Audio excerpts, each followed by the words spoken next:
Hey folks, Nas here. Got another tips and tricks video for you today.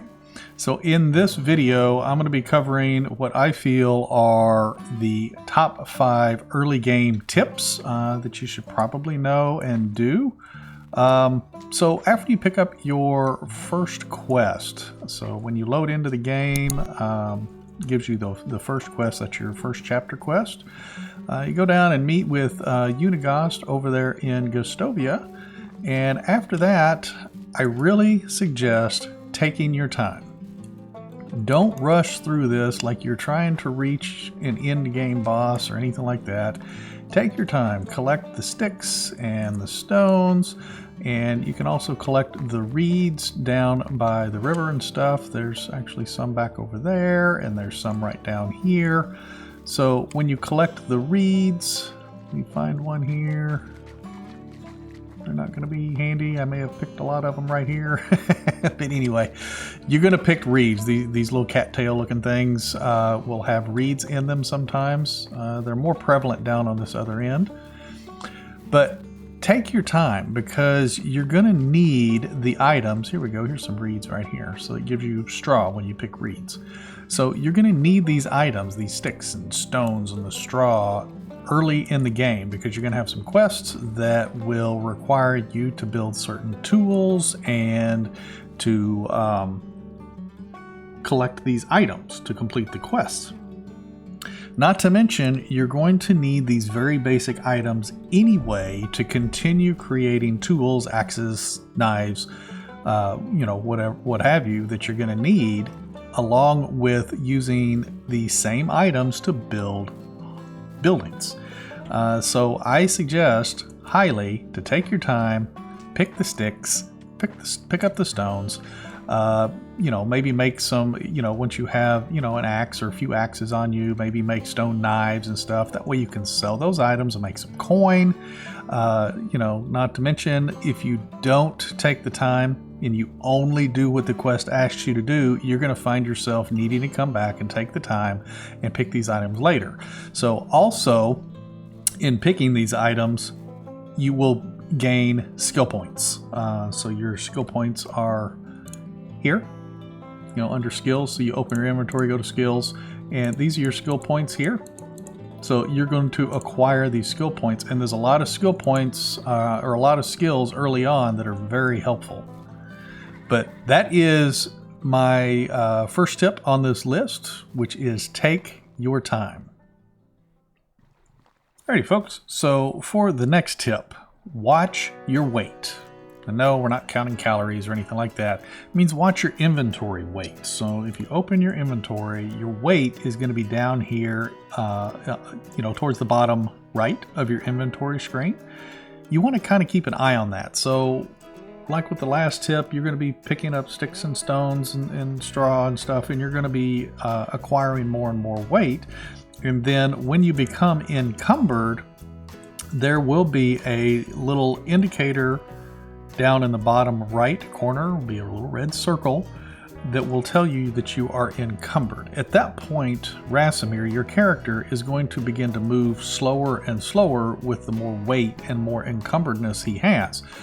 If he reaches full encumberdness, he will not move whatsoever until you drop some of that weight. So I actually created another video to where I talked about the locations of these abandoned carts or these crashed carts that have loot in them. And they're very similar to this one right over here. Matter of fact, this is one of them. And you can see here that there are some items that you can pick up, a couple of planks. Now granted, these are not helpful to you right now during this discussion, but there are carts in the game that give you different items. So there's one in particular cart that I'm thinking about right now that was going to help with your weight, and it has 2 pouches. Now you can only equip 1 pouch at a time, but you could sell the other pouch for some coin. But this pouch gives you a plus 6 kilogram weight. So if your max kilogram weight, as a matter of fact, you can see I have a pouch equipped here, but it will add 6 kilogram weight onto what your base max was. And then of course you can put a backpack on and that will increase it more. Now the backpacks, as of recording this video, there are no backpacks to be found on the abandoned carts.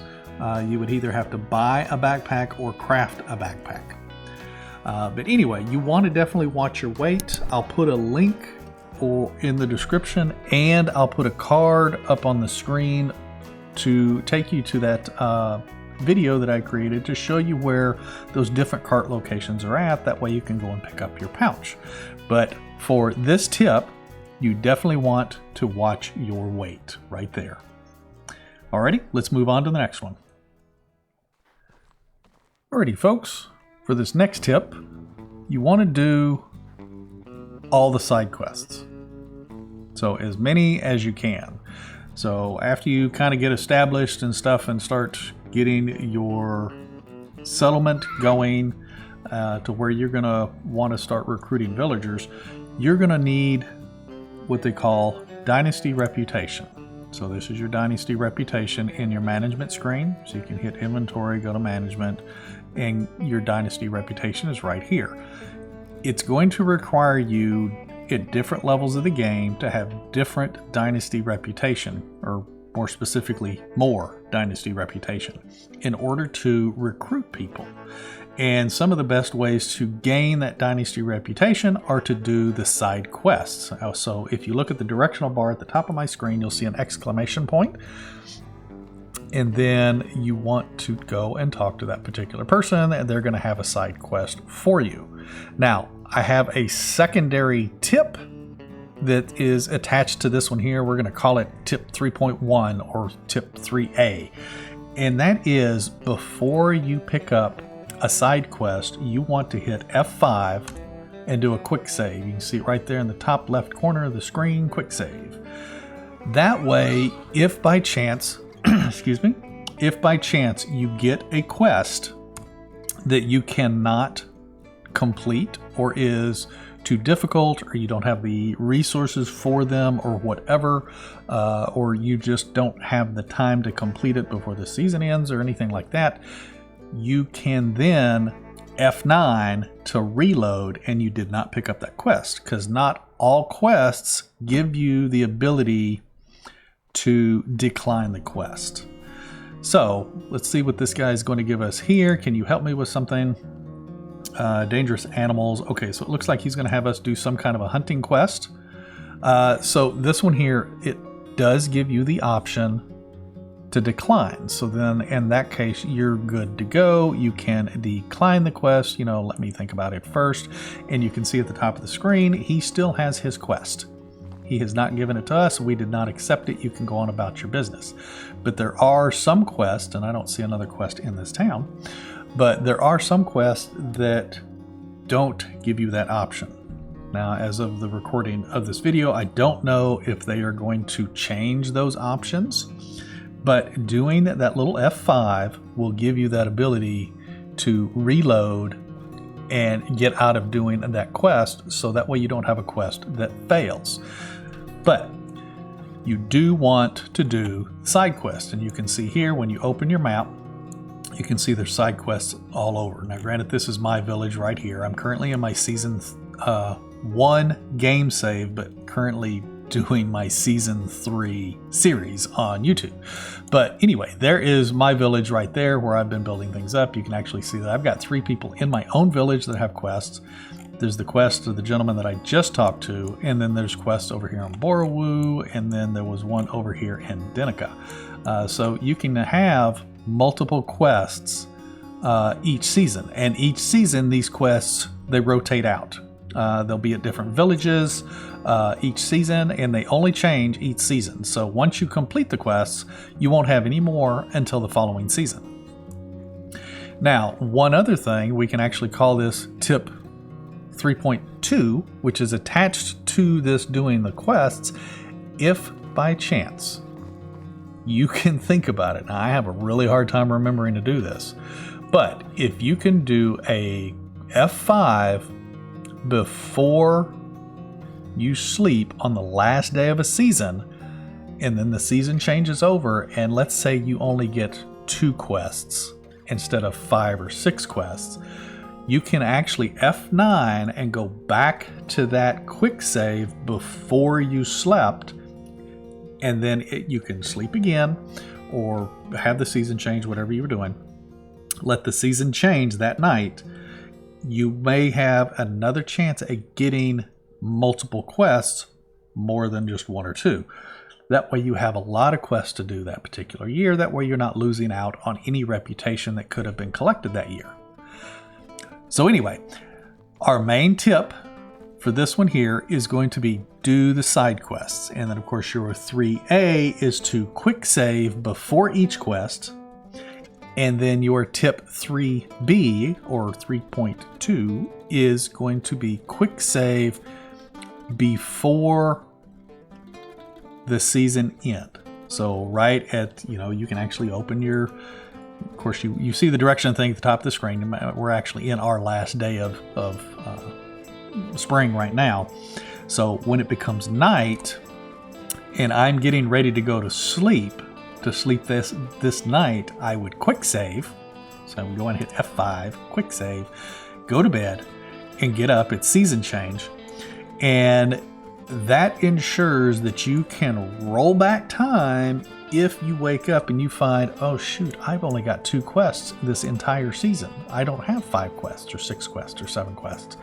And that allows you the ability to go back, do F9, reload, and do the season change all over again, which would reset the quests as well. And you can actually do that and get more quests, or take a chance at getting more quests. You may have to do it multiple times or something, but that way you can actually have 5 or 6 quests each season. Alrighty, well, let's move on to the next one. Now for this next tip, what you want to do is you want to focus on your skill points, and more specifically your survival skill points. Now again, back in the tip to where I told you to take your time, you're going to be picking up sticks and stones and all those little items and the straw and stuff like that. Each time you pick up a stick, whether it's off the ground or off these little bushes here, each time you pick up a stone, you gain skill points. So if we go into our skills, you go to inventory, go to skills, this one is your survival talent tree, skill tree. So you can see the little tree pops up over here. Of course, these are all the same skills listed in both places. So what you want to do is, as soon as you get that notification, it's going to be do a little ding music in your ear, and it's going to pop up on the screen that you've got a survival skill point. You want to stop whatever it is that you're doing, unless you're in the middle of a fight. Obviously, finish your fight.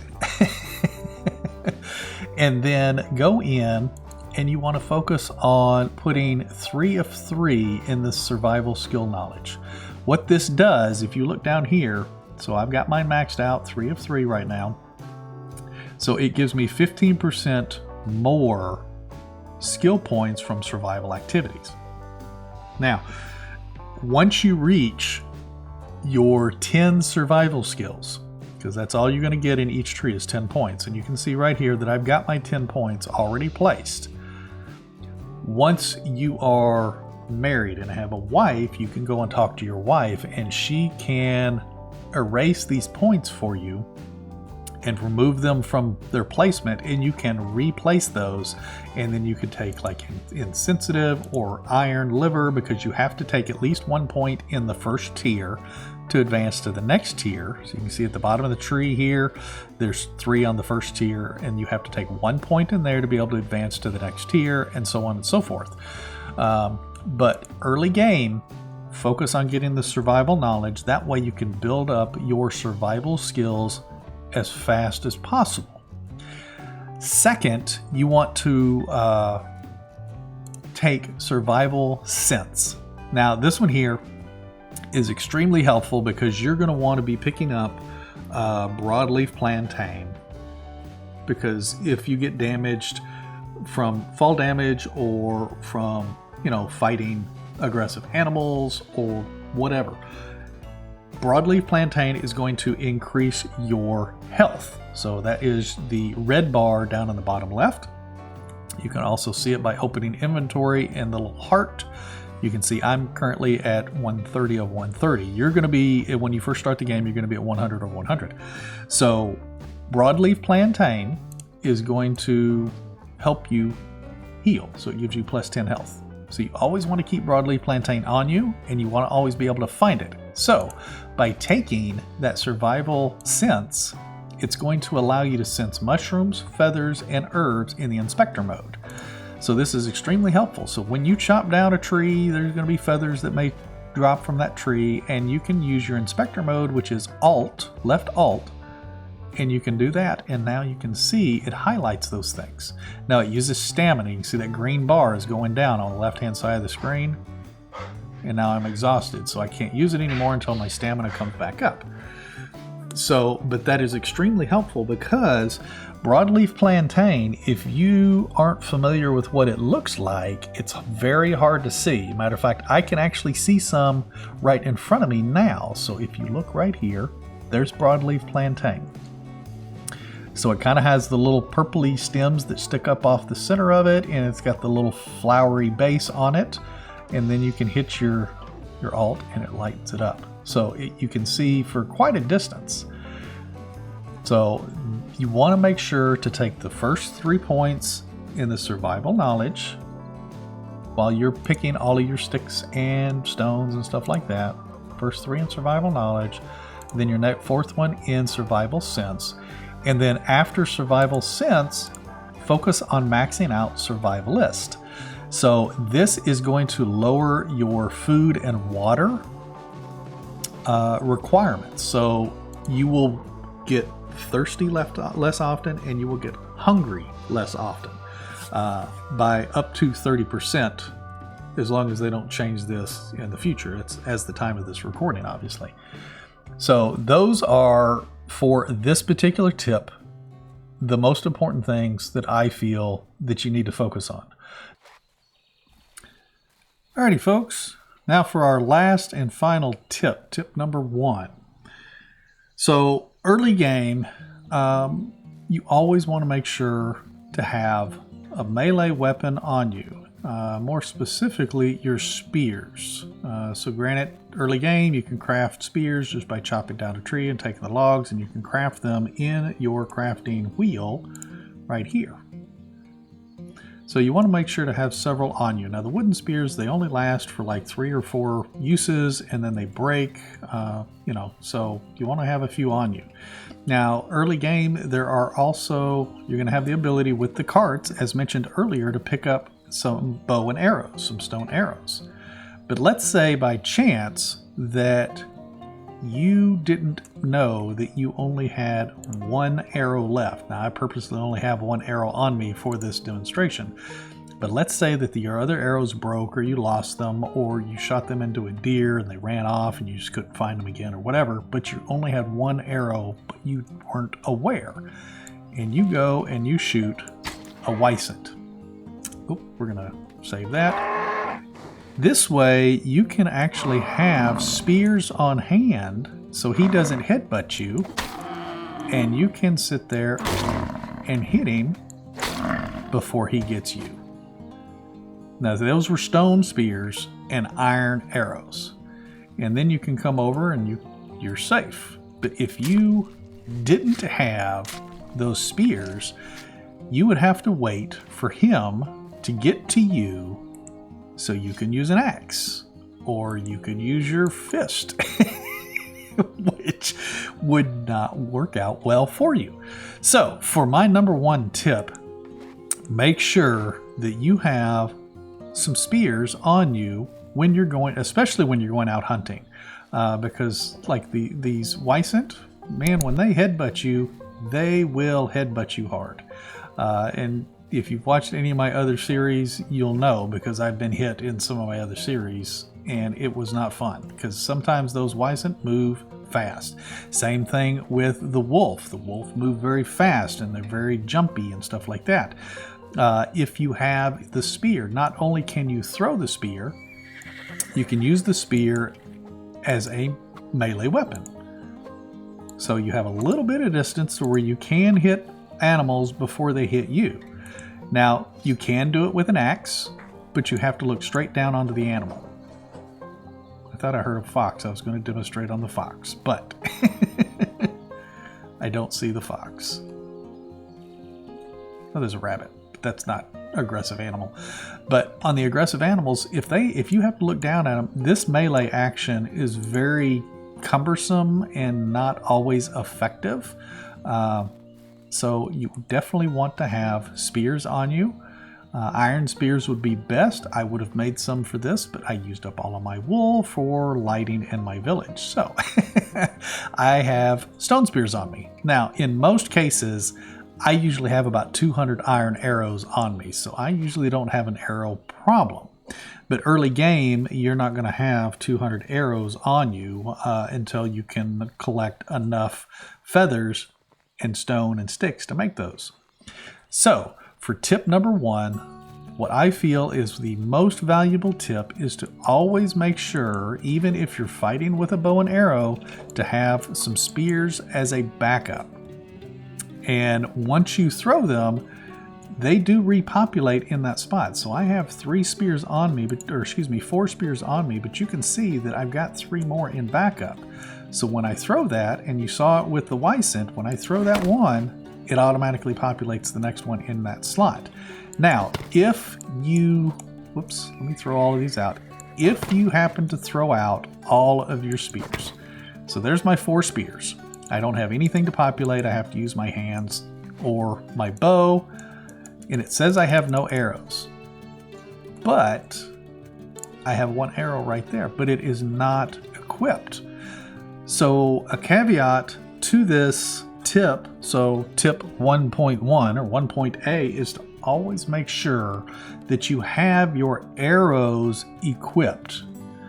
So this way, let's say that my 1 arrow that I had and my 4 spears did not kill that Wysint, and he was still charging at me. What would I have to do? I'd have to fight him with my melee weapon, which, looking down to hit something in the head, is not really going to work. If a Wysint is coming at you, you're going to take that damage. So 1.1, tip 1.1 or tip 1.A, make sure you have your arrows equipped. Now, I'm going to go and pick these back up. Now, I did have those in, let me show you real quick. I had those in slot 4, those spears. So I'm going to go and pick these back up. Then, if I hit 4, you can see I've got 4. They did not repopulate back in 4. You have to manually go back in, and you manually have to click that, and then you have to hit F, and then you click 4, or you can click, if you have a multi number keypad on the side of your mouse, you can just, click your number pad for that slot or whatever. Now you have it equipped. So, and the same thing with the iron arrow. When you pick your iron arrow back up out of the animal, it does not go back into your quiver unless you did not run out of ammo. But in this case here, I only had 1 arrow on me. I did get that arrow back after killing that Wysint, but it did not go up into my quiver. So you have to manually open your inventory. You have to manually check and equip that arrow. That way, when you equip your bow the very next time, you have your ammo. So always check your inventory for your ammo and spear population. So make sure that that spear is equipped, the one. You don't have to have them all equipped in different slots, just the one, because as long as you have them in your inventory and 1 equipped, it'll repopulate. Once you use that last one, it will not repopulate even if you pick it up. You have to go back in and tell it, I want it in slot 4. Same thing with the iron arrows. I'm hoping I'm explaining that well enough. So you use your last arrow. Let's say you only had 5 arrows on you. Again, I keep like 200 on me. But let's say you had 5 arrows. Let's say you missed 3 times and you only hit your animal twice. And let's say you hit it in the butt. You're, a big animal like that, you are not going to kill in 2 shots, with an arrow in the butt. So now you have to use your spears. And then let's say you circled around you're kiting your animal or whatever, trying not to get hit, and you circled around and found those items. Let me drop one in here. Whoops, nope, not that. Let's drop this here. So let's say that you found your spear. You were kiting your animal or whatever. You found your spear. You came over and you picked it up, and you're like, okay, cool. I'm going to go and use this now. So you would have to repopulate that manually. Now, granted, I had my other spears on me, so it automatically repopulated when I dropped it. So keep that in mind. Now, in the middle of a fight, one thing you can do, let me activate this here. Throw that guy there. In the middle of the fight, you can, he's going to hit us hard when we come out of here. You can hit tab, open your inventory real quick. That pauses the game. Then, if you have spears on hand, let's say you just forgot to equip them after your last fight, you can then equip them. Oops. Slot 4. There we go. We got our spear. Boom! And there he is. So now we can go and hit 4. Oop, he's taking some damage from that. And then you can actually go and hit him again. He's not going to die. This is a good example. Here we go. Oh, he's taking damage. Whoa! There we go. Okay, so we got him down. And we ended up having to use the axe to do so. But it can be done. You can see that equipping that stuff can be done. But it's very sketchy. You can see that I dropped a little bit of health. Now, I've got 130 health. Early game, you're only going to have about 100. And if you don't have any broadleaf plantains on you, you may not have that much. So definitely keep an eye on your ammo. Make sure that you have spears with you. It's always good to have an axe so you can chop down trees and make more spears in a pinch. So for my tip 1, it was kind of a multi-varied tip. But that is my tip 1. Make sure you have your ammo equipped and make sure you've got a spear and axe with you all the time. Alrighty, folks, if you enjoyed this or you found this helpful in any way, definitely hit that like button. It definitely helps put this video out in front of other people who may need those very same tips. If you haven't subscribed, please consider doing so. I'd greatly appreciate it. Also, there's a link in the description below over to the Hectic Nasari Gaming Discord. We'd love to see you join the community. But anyway, you folks take care and happy hunting.